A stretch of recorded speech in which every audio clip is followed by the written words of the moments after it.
joining us for another episode of Amazing Conversations. I am your host, Andrea Revills, and joining me tonight, I have a very special author in my presence who has recently written a book. I'm going to show it to you. It's called I Am Who God Says I Am. And the author of this book is none other than Dr. Fonda Thompson. How are you today, Dr. Thompson? Wonderful. Thank you for having me. Great. Thank you for being here. And also joining you, I see that you have two additional guests. You have Miss Miranda Taylor of David Taylor Construction. You're the administrator, as well as Miss Shaundra Stephens of Liberty House is here. And tonight, we just want to take a few moments to talk about what led you to write this awesome book. Tell us how did you get this idea? For so long, I lived in bondage. And I lived in bondage from childhood into my adulthood. And when I say that, society and teachers start labeling me at an early age. Second grade, my second grade teacher, the teacher who's supposed to be looking out for you, labeled me as special ed. She said that I wouldn't be able to read and I wouldn't graduate from high school. Wow. And then as I moved through life, I started out at Albany State, became a college dropout. So that was my new title, college dropout. And so just for so long, I lived in all of that. And that held me bondage for so long. Well, that's amazing that you say that, because a lot of times we think about, people say things and don't really realize how it affects the person they're saying it to. Exactly. And to hear you say that you can remember as far back as second grade, the things that were being said, and if you had stayed there mentally, then of course I wouldn't be referring to you as Dr. Thompson today. Neither would I be sitting here holding in my hands the book of a person who was told that they couldn't read. So therefore I know this title, I Am Who God Says I Am. So when you came up with this title, tell me, what is that the thing that had you to name or title your book that, or what brought the title along?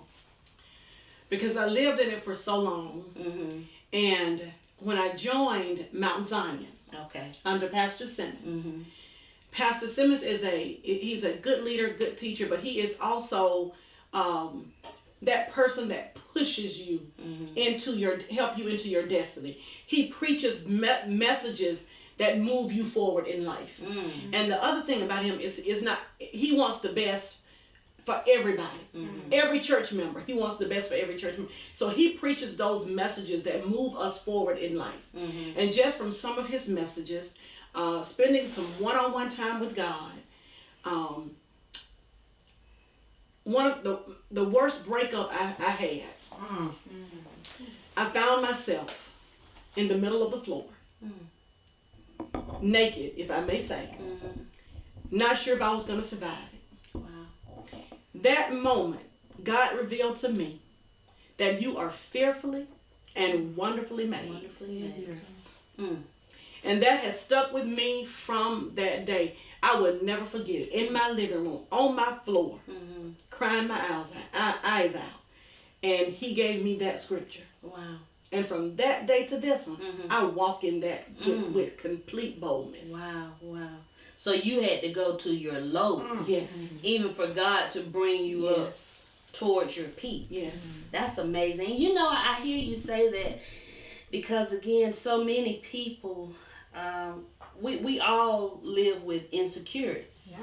And it's according to how you view yourself. People can talk about you all day long. They can say negative things to you, but it's only how you feel that determines if that really sticks with you. And knowing God as your Savior and your Creator, and I tell people all the time, I say, God, He doesn't make junk. So whatever problems you've endured, whatever you've gone through, when you really trust God and you believe in Him, you have to know that God, even this bad was meant for my good. Exactly. You know, and one of the things I loved about as I was reading your book, I read you when you started talking about the people that you got to contribute to this book, and that's some of the guests here with us today. I know I was talking to you all when we came in. I was saying that I had seen you and Miranda on Dialogue the other day, and Miranda, you were talking about your childhood and some issues with your father. Why don't you kind of elaborate a little bit about that? Well, I represent chapter 5, and it's about being a fatherless child, which I never was, because God put his arms around me and embraced me and loved me. I mean, I always had the Spirit of God with me. I never felt the feeling of abandonment or anything. And I give that, what would you call it? I give that credit to my mom. Just teaching me to love my dad in spite of, because he was an alcoholic. And I'm sitting here thinking about everything, and she used to always say, baby, he's loving you the best he can. Look what he's doing to himself.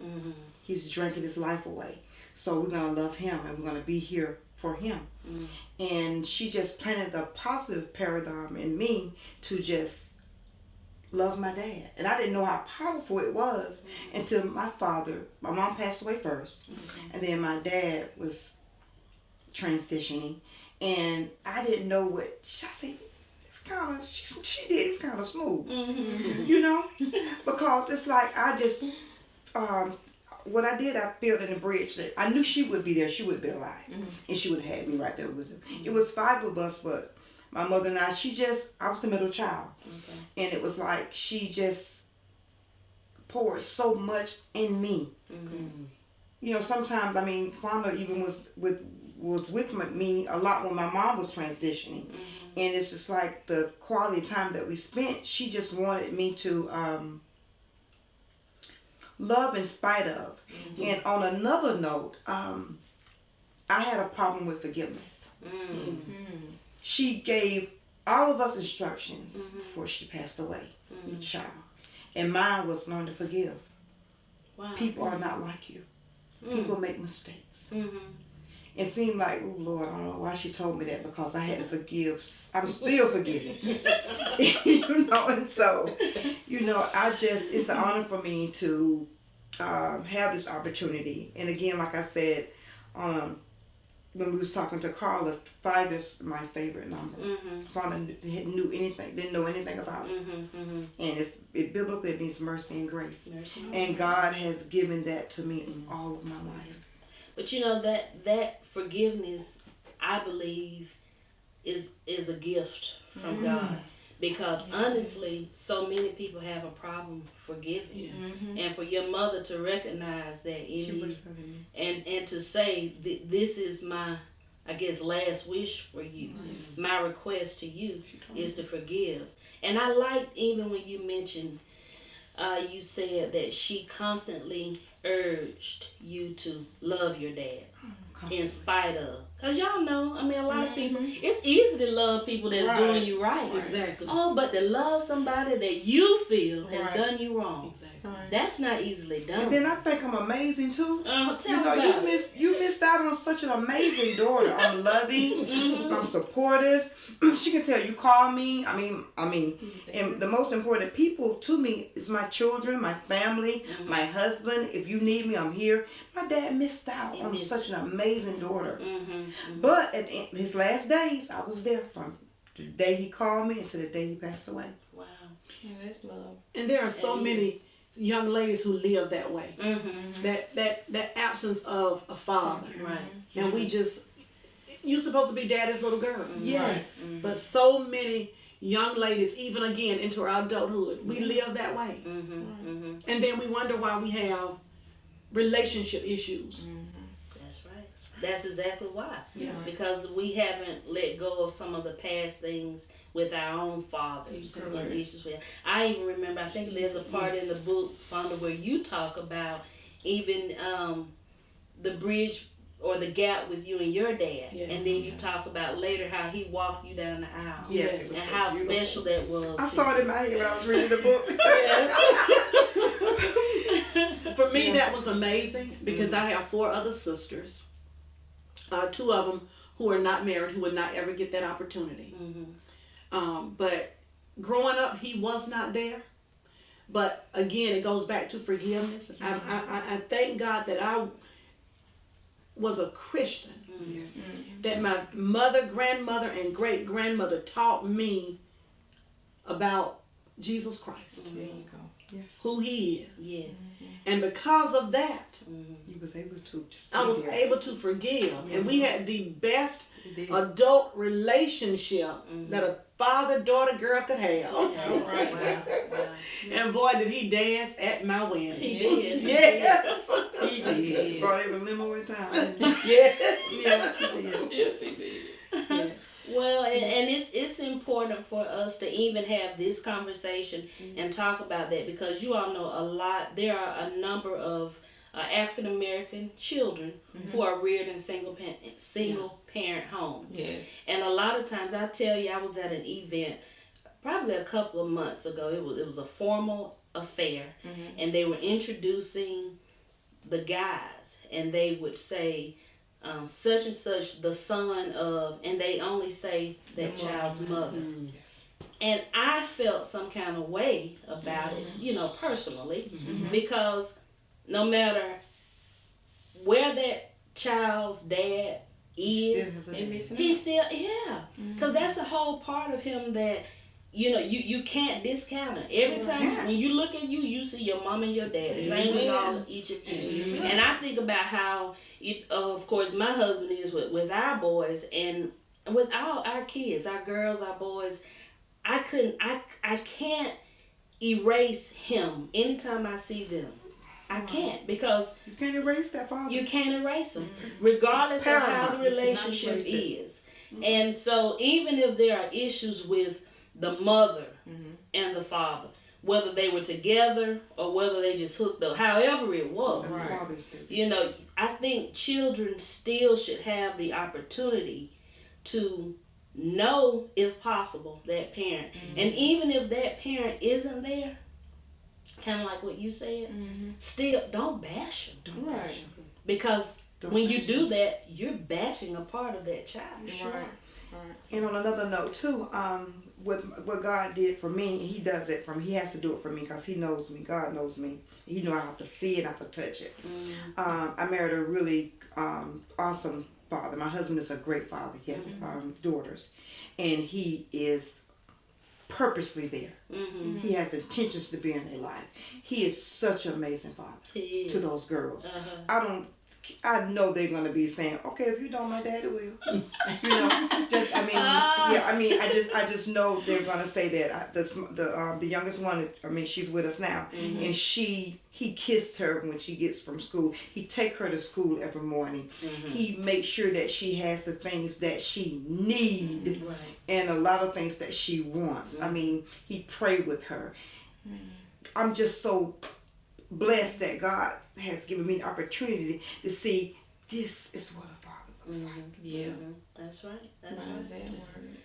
And I know that's important. That's why, again, we have to have the conversations and even teach and share that, because we know that's not the reality for a lot of people.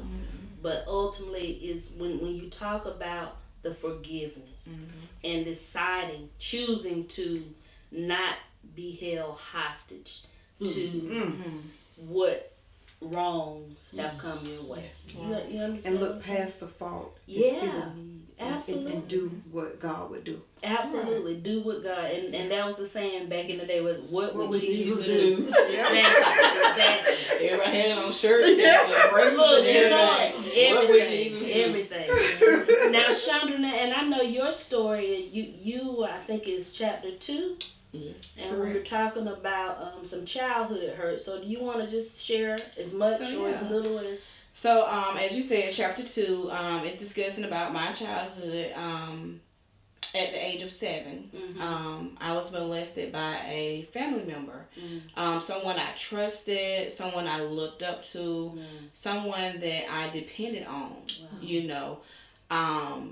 And at that age, he was 16 and I was 7. And it was just, my mom was a single parent. She's one of the parents you're talking about. Although my dad was in my life, my dad was a married man. Okay. My mom didn't know these things until everything was done and I was, I was created. So, right.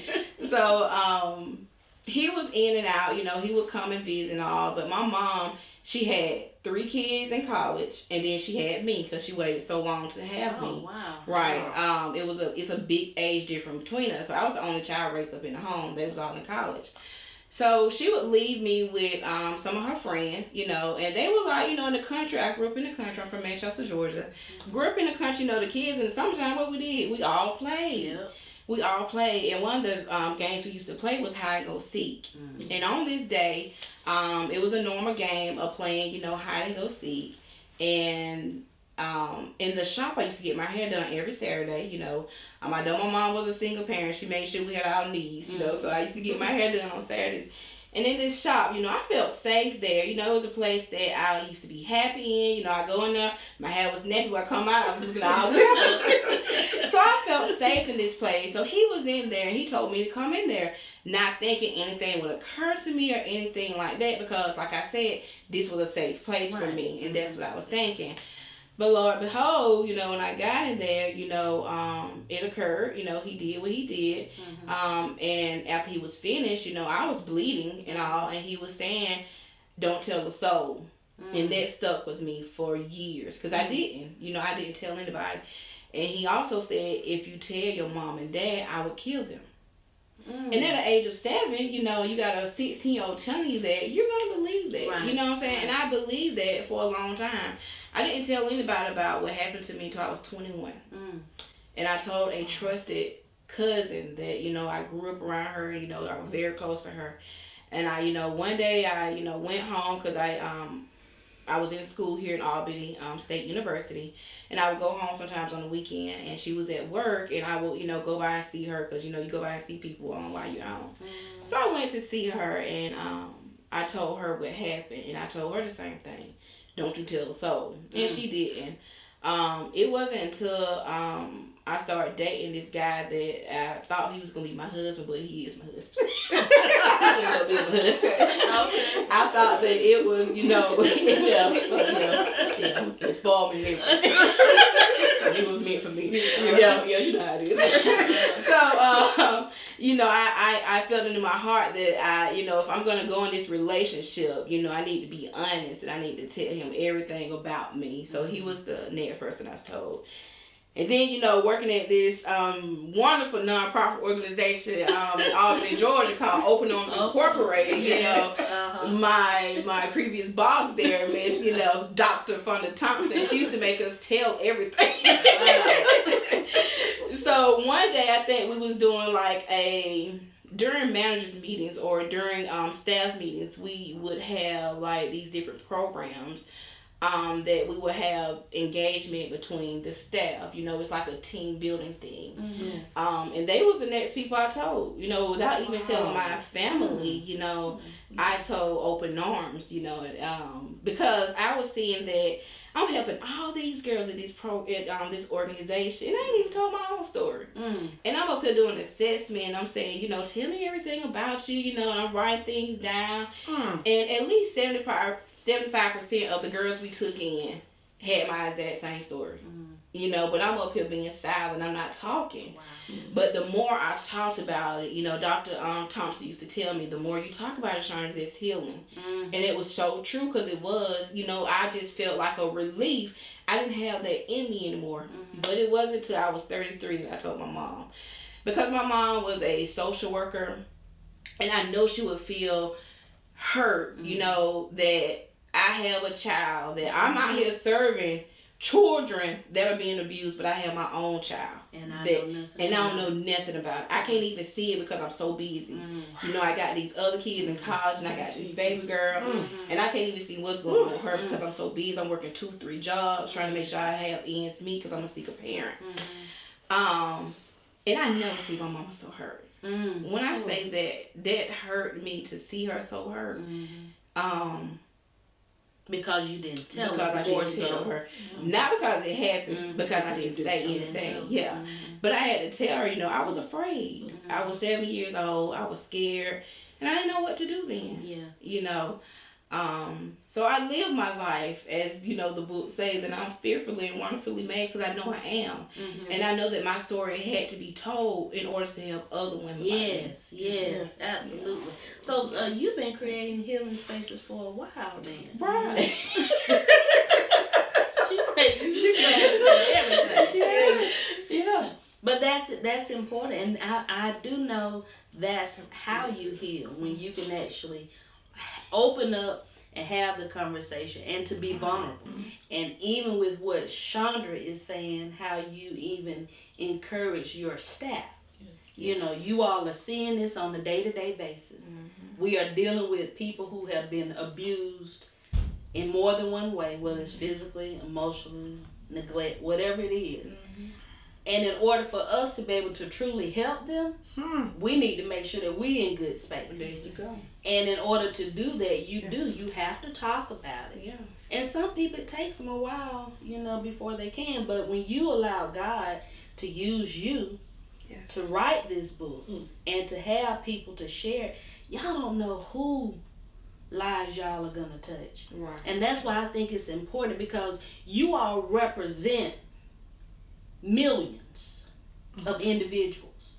Yes, for sure, women, because your story, no matter how unique it is to you, I promise you, and you worked at Open Arms, you know there are so many others that have stories like yours, and maybe even worse. Right. Same with you. Problems with, you know, parents being absent and not there, and you feeling like, okay, but I need my daddy. Where's my daddy? And then for you to even grow up and say, okay, now I'm married to a man who is giving these girls exactly what I would have loved to have had.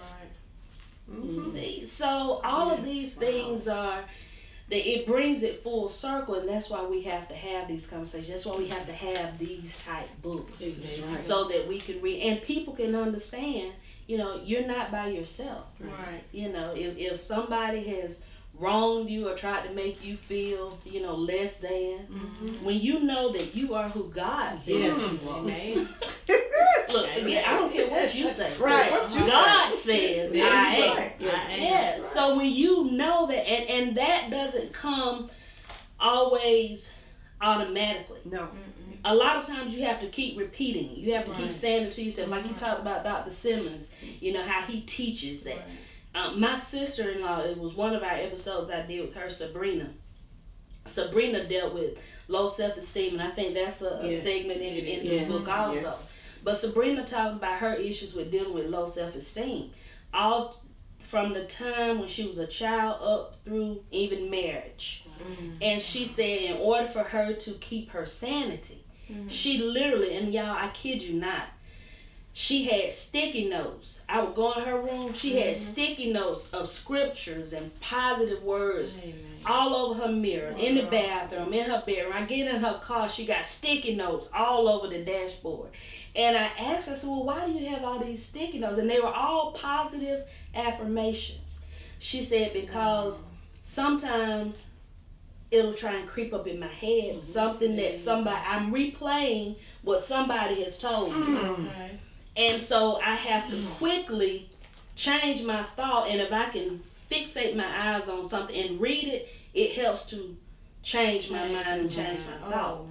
That was powerful. That's very much so powerful. Yeah. And she actually did a healing session throughout our ministry, where they literally went around to all the churches in our incorporation and gave people the opportunity to do what you're doing in this book. But in doing that, again, you have to do it in the right space. With the right people. The right people. That's so important. Yes. So all of what you're saying is needed. I definitely see the benefit, and I know that so many women can benefit from it, because we all have a story to tell. I mean, I'm sitting here listening at y'all, and I'm just thinking, ooh, I got some stories I could tell. There you go. And then too, Shaundra, you mentioned, you said your mother working hard as a single black woman. Yes. Trying to make ends meet. You know, it's like seeing about other people's children, not knowing that her child is being violated. Right. And even there's a point where even healing needs to come for people like her, because they have to know you have to forgive yourself. Right. That's not guilt that you walk in. Right. You know, because naturally, you know, had she known, I'm sure something would have been done about it. And you have to know, and she has to know, Mama, I trust you. I already know. But again, being such a young child, you're like, you know, this man said he's gonna kill I love my mom and my dad. So, you know, you process it from a 7-year-old mind. I would like to know, did you notice any, I guess, dysfunctionalism that you may have seen growing up after that? I mean, did you notice any negative changes in you? Well, I had relationship problems, you know, growing up, you know, dating. I didn't trust, you know, males and things like that. So I had relationship problems. As she also said, I forgave him because I had to, you know. I mean, as a spiritual woman, I had to forgive him because it's saying about you have to forgive. Now I told him I'm not gonna forget, but I will forgive you for what you did to me. You know. So as a woman, you know, I live by that. You know what I'm saying? No, I'm not gonna let my guard down. You know, but still keep moving. Right. Yeah. So is there a point, how does forgiveness take place, and this is for any of you, when people don't acknowledge the wrong? For me, forgiveness is not about that person. For me, forgiveness is for me. Because, you know, holding on to things, you'll find yourself in a doctor's office, you'll find yourself somewhere sick, and you have to release that medication. So you have to release that for yourself. Whether that person ever acknowledges it, whether that person may never say I'm sorry, but you have to release that for you. In order for you to move forward in life, you got to release that, because that forgiveness is one of those things that will hold you back for sure. You will live in bondage. That's right. So you got to release it. You have to release it. And I know it's easier said than done. Sometimes it is. But you got to release it. So how do people release it? And I'm just asking you all, just think about your stories. And how did you all get to the point where you, A, wanted to forgive, and B, got to the point where you could forgive? Well, I had to grow up to be a mature woman to forgive. You know, as a 21-year-old, no, I couldn't forgive him then. But as, you know, I continued to grow into maturity, you know, and you know, spiritually, I found that, you know, that's what I needed to do. You know, in order for me to keep going on in my life, I had to forgive him. You know what I'm saying? And so that helped me. You know, after I forgave him, life started getting better. Yes, it did. Okay. It became much better. Yeah. And you think about Christ, who Forgive us. Yes. Ooh, yes. 24/7. Yes, we do. Yeah. I could be at the red light and say bad words. Now, you know you should did me like that. Forgive me, God. I ain't need to. He doesn't have to think about it. He doesn't have to decide if he's going to forgive us. Right. It's already done. It's already done. And so, but we want to hold people hostage. Yes. We want God to forgive us, but we want to hold people hostage. Right. So, yeah. Well, and that goes to Miranda when you talk about grace. Because when you really think about it, when Jesus went to the cross and died for us over 2,000 years ago, he paid for the sins that we had not even committed yet because we hadn't been born. Right. So he paid our debt in advance for all the sins that we've done and are going to do. Right. He's already paid. He did, and he also that Bible is it's the most important book that will ever be created, and God says, you probably know, you're a scholar, and I think it's a second Corinthians. It said something about he'll be a mother and a father to you. He said that for a reason. And he also said he'll be closer to than a brother or a sister. He said that for a reason. He said those things for a reason. And how I learned to live my life, if you go to my house right now, if you want to know who someone is, go and look at the books that they read. I try to be the best version that I can be for God, not for nobody else. I got book open, they laugh at me. I say, I have to read these books. So I won't do something I'm not supposed to do. I have to read these, and it makes me better. I have a book I read for my husband. I have a book I read for my children. I have a book I read for myself. I have a book I read for our business. I have a book that I read that I have to ask God to show me who you want me to be for you, not for anyone else. And then a serenity prayer gets me through things. If I know I can't change it, if He can't fix it, hey, I know I can't fix it. So I've learned to let go and really let God. And it's not about judging you, or I don't want to deal with you. I think I'm better. I know God didn't make no junk, so I don't have to deal with junk if I choose not to. That's right. I'm doing His will and take my peace. No one's gonna take my peace. Right. And I do have my bad days because sometimes I want things to go a certain way. But you know what? Again, I have to go to God. I need your help. Right. I need your help. But forgiveness is amazing, but you also have to understand you can't change anyone. We can't do anything to the betterment but ourselves. And when you better yourself, even if you're dealing with someone that's difficult, kindness, it's like God, just peace. It just comes in the whole situation. Well, because you're right. I mean, you can't control others. You can only control yourself. That's right. You know, and I think we talked earlier. We talked about, and I think you just said it, forgiveness isn't for them, but it's for us. So that we can live in peace and harmony. That's right. You know, and as you say, so life can get better. Yeah, it gets better too. I mean, God just gets showing out when you let it go. Yes. Well, I'm telling you, this has been a great conversation. Now, I would like to know, Dr. Thompson, where can people get this book if they want it in their possession? Because, again, I think it's an awesome book. It's an awesome, simple read, as you mentioned earlier.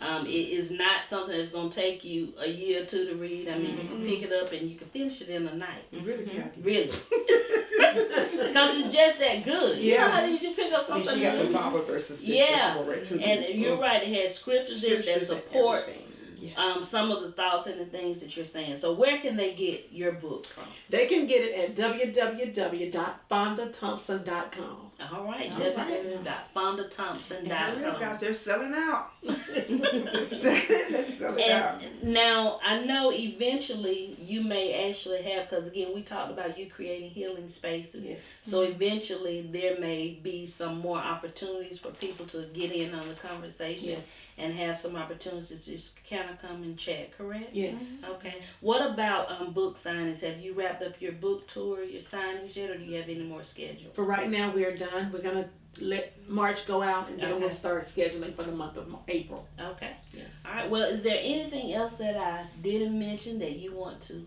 mention before we wrap this conversation up? Or I just really would want, we say women, but men as well, to know that in spite of what you dealt with in life, no matter what society say we are supposed to be or who we are supposed to be, regardless of your past history, you can walk into who God says that you are. There you go. That's right. It's already in His Word. It's in that book, but it was in His Word before I wrote it. And so I just know so many people live in bondage and they're hurting, and we just don't have to live that way when we believe who we are in God. That's right. That's right. So, yeah. Well, and I think that's wonderful. March, as you mentioned, we are wrapping up March, and it's coined HERstory month. And I couldn't find a better way to end my season than with your story, because to me, I think about the many young girls, especially, I'm a black woman, so I think about my little black girls who may have lived in a situation where they may seem as if there's no hope. They may have ran into the teacher who talked down on them, that didn't encourage them and motivate them to be better. But if they can look at you, and see this lady right here, who was once told you wouldn't graduate, you can't read, you special ed, and she came back because she realized who God says she is. And she proved all the doubters wrong. So again, Dr. Fonda Thompson, thank you so much for coming on. Thank you to your guests. Miranda, nice meeting you. Shaundra, nice seeing you again. So glad you all came on to Amazing Conversations. So listen, like our Facebook page and subscribe to our YouTube channel. Be sure to catch this episode, because Amazing Conversations is the opportunity, the platform that we utilize to bring our stories to the community. Again, thank you for tuning in. I am your host, Andrea Revills. Look to see you again soon. Thank you.